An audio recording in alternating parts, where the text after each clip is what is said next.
കൈക്കൂലി ആരോപണം ഉൾപ്പെടെ നേരിട്ട ഇഡി ഡെപ്യൂട്ടി ഡയറക്ടർ പി രാധാകൃഷ്ണനെ സർവീസിൽ നിന്ന് നീക്കി. കേന്ദ്ര ധനമന്ത്രാലയമാണ് നിർബന്ധിത വിരമിക്കലിന് നിർദ്ദേശം നൽകിയത്. നയതന്ത്ര സ്വർണ്ണക്കടത്തടക്കം അന്വേഷിച്ച ഉദ്യോഗസ്ഥനായിരുന്നു പി രാധാകൃഷ്ണൻ. നയതന്ത്ര സ്വർണ്ണക്കടത്ത് അന്വേഷിച്ച ഉദ്യോഗസ്ഥനാണ് പി രാധാകൃഷ്ണൻ. രാഷ്ട്രീയ ആരോപണങ്ങൾ അന്ന് തന്നെ ഉയർന്നിരുന്നു. CPIM അനുകൂലമായി നിലപാട് സ്വീകരിക്കുന്നുവെന്നായിരുന്നു ആദ്യ ആക്ഷേപം. മറ്റു ചില കേസുകളുമായി ബന്ധപ്പെട്ട സാമ്പത്തിക ആരോപണങ്ങളും പി രാധാകൃഷ്ണനെ വെട്ടിലാക്കി. ഇതിന് പിന്നാലെയാണ് കൊച്ചിയിൽ നിന്ന് ചെന്നൈയിലേക്ക് സ്ഥലം മാറ്റിയത്.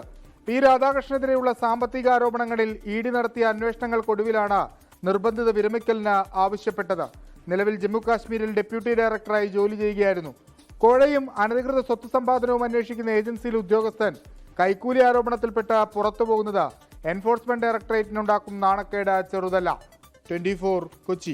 ലോകത്തെവിടെയായാലും ഏത് സമയത്തും 24 വാർത്തകളും ഓഗ്മെന്റഡ് റിയാലിറ്റി പാക്കേജുകളും എക്സ്പ്ലെയിനറുകളും വിശദമായി കാണാൻ ഞങ്ങളുടെ YouTube ചാനൽ നിങ്ങൾക്ക് സബ്സ്ക്രൈബ് ചെയ്യാം.